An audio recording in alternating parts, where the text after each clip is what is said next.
Hey gamers, I told you I'd be back. It's me, Rick, here with Game Trade Media at PAX Unplugged in the exhibit hall. I have got Colby and Jerry here from Plaid Hat Games.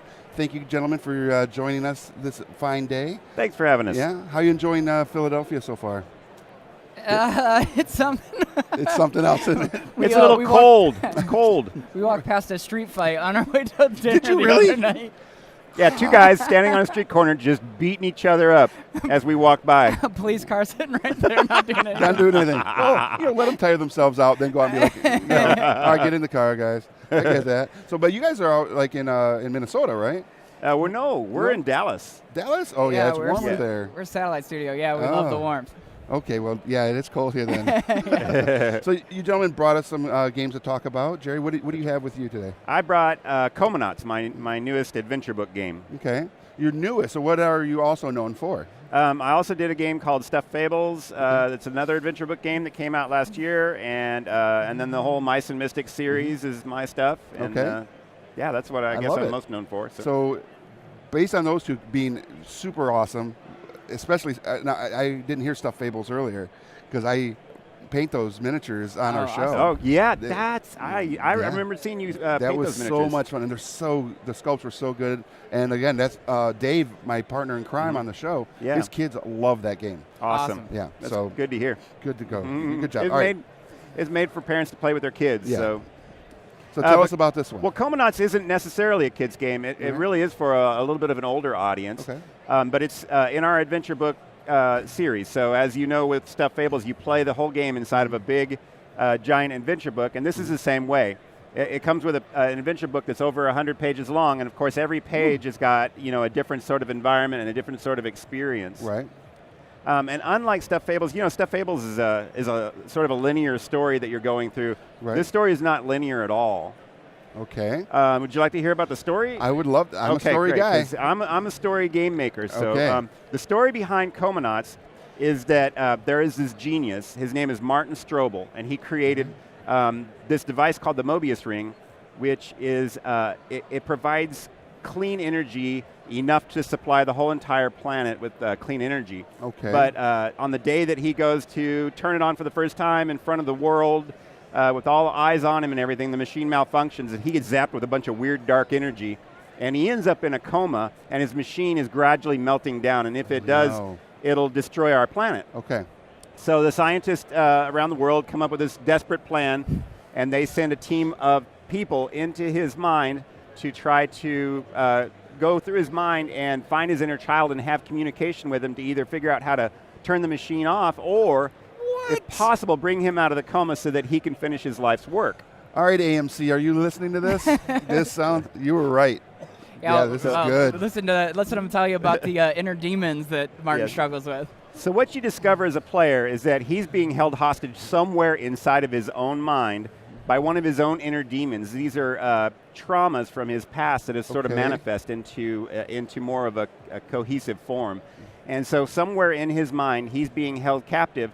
And what you are doing is you're traveling around through his mind. It's not done in a linear style. You're hopping around from different regions of his mind that are parts of his imagination and parts of his memories kind of combined and swirled together. Okay. And you're trying to find out which of his own inner demons is holding him hostage, is holding him back in life, in other words. Right. Like failure, shame, anger, but they all take form. So it's this monstrous thing that represents anger.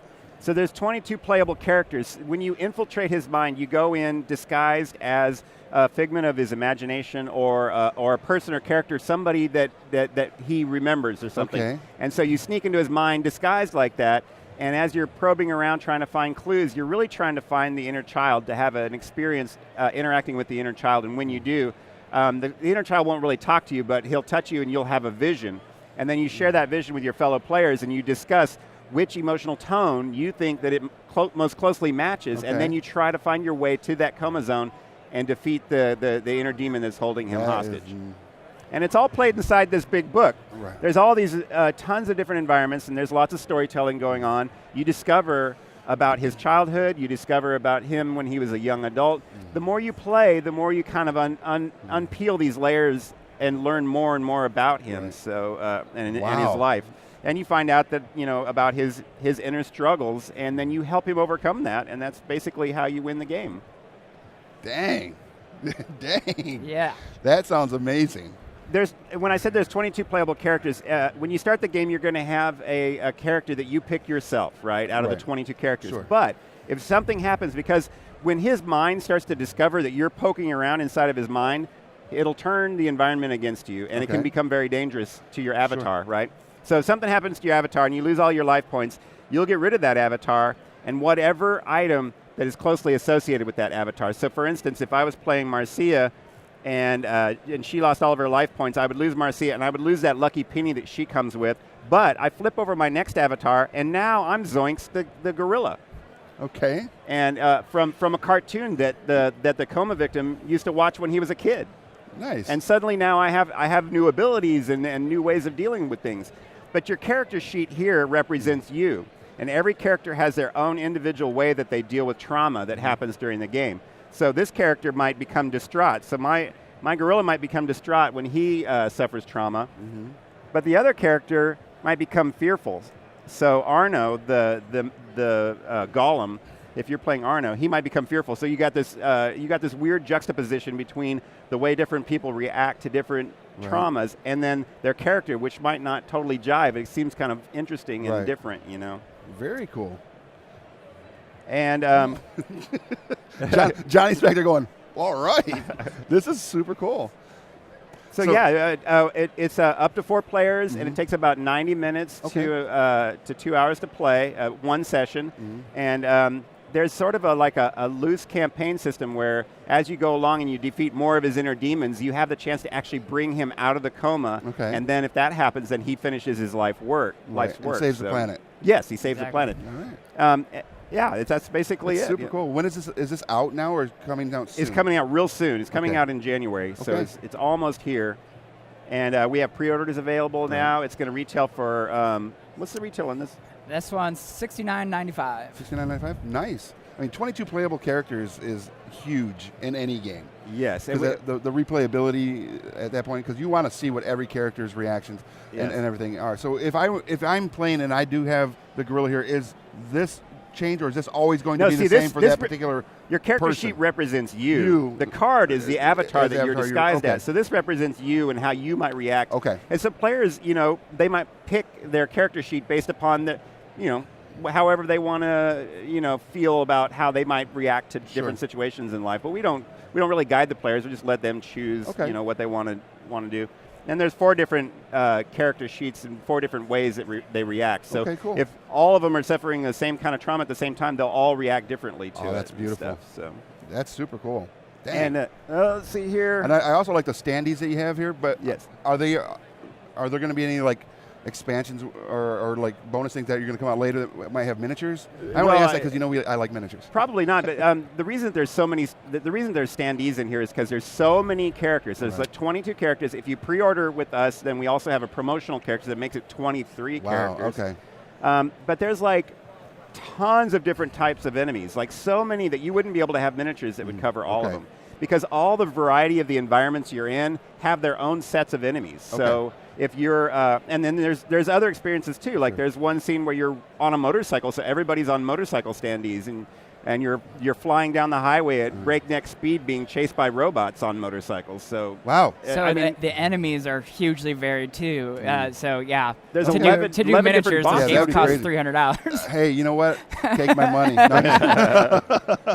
No, that's super cool. Now, Colby, you also brought another game. Yes. All right, so tell us about this big beefy boy right here, Gen 7. So Gen 7 is our next Crossroads game. Our best-selling game of all time is Dead of Winter at Plaid Hat Games, and that was a Crossroads game. That's where we introduced the system. And way back when we introduced it, we put up a poll saying, what do you want the next Crossroads game to be, and gave some options. The fan base voted for Lost in Space. Okay. And we're delivering with Gen 7 finally. So Gen 7 takes place on a colony ship. Okay. So basically, Earth's resources have been depleted, and we've built a multi-generational colony ship and are launching towards Epsilon Eridani because we found a habitable planet there. The problem is it's 210 years away. That's a long voyage. and we are playing as commanders in the 7th generation on this ship. Nice. And we're known as the Bridge Generation. So we were born on this ship. We never signed up for this mission. We're going to die on this ship having never seen the colony world. Right. Ours is a life of true sacrifice. Right. And so when the psychologists that worked on this mission as they put it together said if things are going to go wrong, it's most likely going to happen during this 7th generation. Right. And things start to go wrong. So this is a narrative game, and it takes place over several plays, but it is a branching narrative game, which is, let me tell you, a ton of work. So if you're familiar with, I don't know why I pulled this back out of there, but if you're familiar with like Choose Your Own Adventure, I mean, who isn't? You're going to be making choices in this game that are then going to radically change the story and the content, because this game is full of hidden content. Now, unlike a legacy game, all this is repackable, resealable. Nothing's ever destroyed or written on, so you can go through the campaign again, make different choices, and have a whole different experience, both in gameplay and in narrative. And yeah, so like based on the choices you make, you're going to different places, different things are unfolding. Right. You all are officers of these different barracks, and you're going around trying to maintain the ship, right. and keep us in space while also dealing with these different plot things that are happening as you go. Very cool. So how many players is this for? And this is 3 to 4. Okay. We are going to launch an expansion shortly after that'll take it up to 5 or 6. Nice. So, so yeah, and it's got a lot of stuff. It's amazing. So I see that you said you have scientists that run different barracks. What are these other big, chunky, beautiful cards that we have in here? So yeah, there's a bunch of those. This is just a sampling.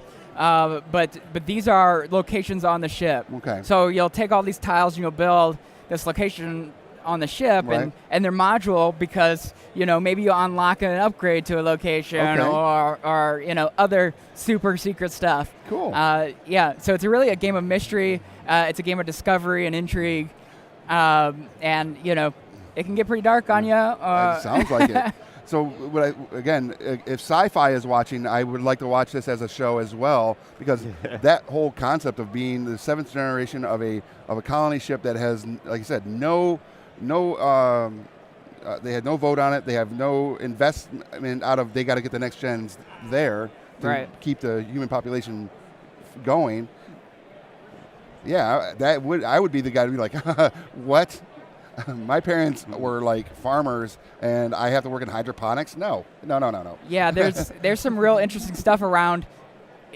To achieve a multi-generational ship, they basically have to do these huge cultural shifts and these things, and they have to deal with so they're like in these down cycles and then up cycles. So they'll be down for 3 months and up for 6 months, and so one of the stories that you go into, you have some personal relationships on the ship, and you'll interact with those people, and that'll see new crossroads cards into the deck. Nice. And so you'll see the repercussions of your actions. So one of them is you have a pregnant mother, and she gives birth. She has to go into her down cycle after the child's a couple years old. Right.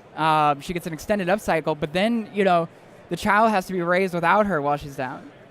Because the young child can't go into a down cycle. He's too young. He's still growing. That is dark, too. There's some other interesting features. Like if you're born on a ship and you're going to die on a ship, you never actually experience human culture the way a person who lives on our planet would. So they have to have the culture of humanity itself has to be given to them through their learning, their ship learning tools and stuff that so they have to watch videos and they have this REM VR. So they go to sleep and they have to put on these VR things, and then it interacts with their REM cycle sleep, and it through dreams they can have these different experiences. So like that child, how they help her with her separation anxiety is through this REM VR, and she can spend time with her mother through this virtual reality. Right? Oh my God! So there's all sorts of really cool, crazy stuff, and it's all very, secretive. Yeah, so there's so much more. I don't want to spoil anything else on this game. Now, when is this game available? This game is going to be available December 6th in stores everywhere. December 6th. That's like what? That's in 5 days. Yeah. Yeah. Wow. All right. So if So you're you can watching get it at a local this, game store. You can get it online. Gen 7 right there. Pick it up. It's going to be awesome. I mean, it is awesome. This is awesome. Yeah, I've been demoing it here at the show a little bit, and man, people are really blown away. Good. Gentlemen, well, thank you so much for joining us today. Is there anything else that you want to like secret squirrel out that you can talk about? Any other projects for Q1 maybe? For Q1 of, nothing I can announce right now. Perfect. Then that means that what you all out there watching need to do is go to plaidhatgames.com. Yeah, stay tuned. Yeah, and stay tuned. Make sure you're following them on all their social media platforms, and so you don't miss out on all the news and stuff coming from the Plaid Hat Games House of Imagination. Or stay tuned to GTM. Or wow, thanks, man. Yes. Or still get the news as well and share it with you. Yes, we will. And I have a feeling that this needs to have a playthrough, and that needs to have a playthrough. I'm Rick. This is Game Trade Media. I'm sure we're going to see you at the game store.